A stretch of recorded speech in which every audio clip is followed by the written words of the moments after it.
You do not have problems because you as an individual do not exist. Imagine for a moment a field of mushrooms. There are thousands everywhere. On the surface, you could say that there are each individual mushrooms, but that is an illusion. In truth, there is only one underlying mycelium that temporarily manifests as all of these different mushrooms. And so you see, most people identify as the mushroom, but in fact, the higher truth is that we are all one interconnected divine intelligence. The great illusion of the world is separation. There is only one collective consciousness serving itself through an infinite array of different forms. So long as we identify as the mushroom, we will only see other mushrooms. In other words, we will live in a world of separation, of illusion. We will be living a lie. Think about how this perspective would change the way you interact with people in your daily life. Imagine two mushrooms side by side, like these ones. They both want nutrients and to avoid death. In a way, they are in competition with one another because they have the potential to steal each other's nutrients.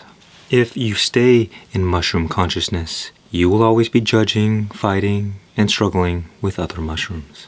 You'll only be focused on what you want as an individual mushroom. But the fact is that everything that you want as a mushroom is irrelevant because everything is in service to the mycelium. The only thing that happens with mushroom mind is that you suffer endlessly. You might for a time get to feel special. Maybe you're the coolest mushroom on the block. But in the end, you and all the other mushrooms will soon be eaten by hippie tourists looking to get higher than the California tax rate. Look, the game of life goes a bit like this. At least this is how I'm playing it. You can play your own game, or we could play together. We appreciate and love ourselves for the unique little mushrooms that we are, but recognize that we are, in truth, the underlying mycelium. When we shift to this perspective, we can enjoy our lives in this temporary form to its fullest expression and not take things so seriously, and also understand that all of our problems, our struggles, our suffering, and our difficulties as an individual are completely irrelevant to our true nature. And that allows us to relieve a lot of the burdens that we place upon ourselves. You see, as a human mushroom, you only get to play this game of life once. But as mycelium consciousness, we get to play this game of life an infinite amount of times in an infinite array of different forms. However, this should not detract from the importance of this lifetime that we have right here, right now. Think about it. If the past 14 billion years did not go exactly the way it did, you, as an individual, more than likely would have never existed at all. And yet you are here. You won the lottery the moment you were born. But you see, when we go through difficult experiences, we often get so caught up in mushroom mind that we become blind to the bigger picture of things. We become hyper-focused on all of our individual problems and suffer endlessly until we recognize our true nature as the underlying mycelium consciousness.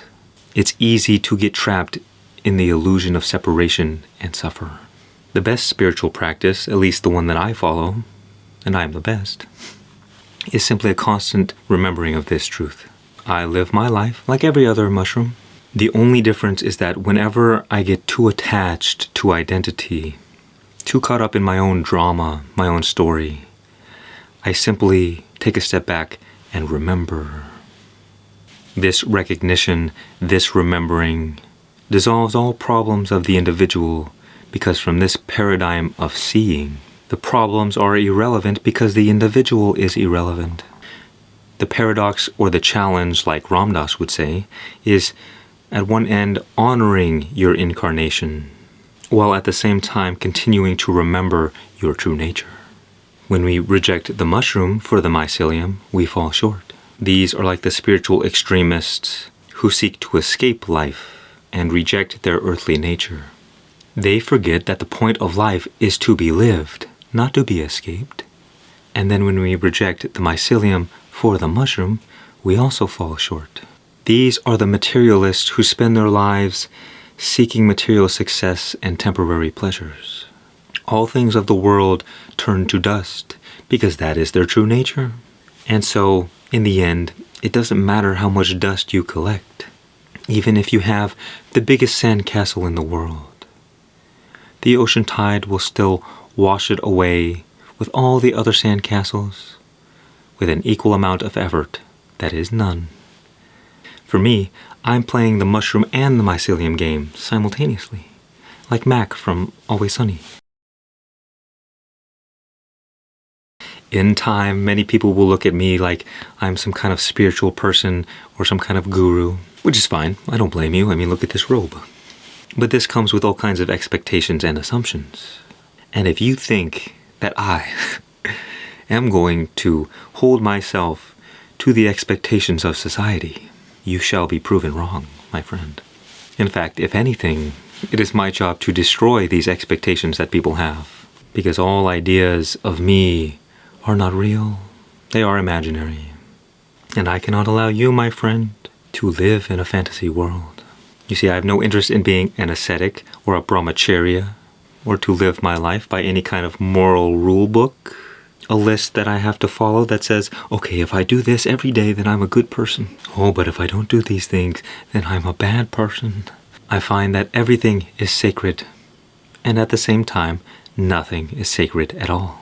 I could have sex in a church or pray behind a dumpster. I don't care. My purpose is neither to be attached to being human, nor attached to being a soul or a spiritual being. You see, the mind always wants something to grasp onto and identify with. But one fails if they are too attached to one identity, and they fail again if they are so focused on trying to rid themselves of all identity. Because trying to have no identity is having an identity. So we must take the middle way of non-existence. Just as in deep sleep, all of your problems magically disappear. So too, in the waking state, when one neither accepts nor rejects identity, this is the state of freedom. Because the one who is troubled disappears. You neither have the troubles of being human nor the troubles of being spiritual. And this is achieved through meditating upon the present moment and continuously reflecting upon our true nature. Through absolute surrender and letting go, we allow that mycelium consciousness to do its job and live through us. Rather than us so much living life, life is living us. And we realize our true place as the non-attached, passive observer of all experiences, as awareness, the awareness that is consciousness. And in this state, we remain absolutely and totally free. If you would like more personalized guidance on your spiritual journey, I encourage you to check out our community down below, where we will help answer any questions or problems that you might have. Much peace and many blessings.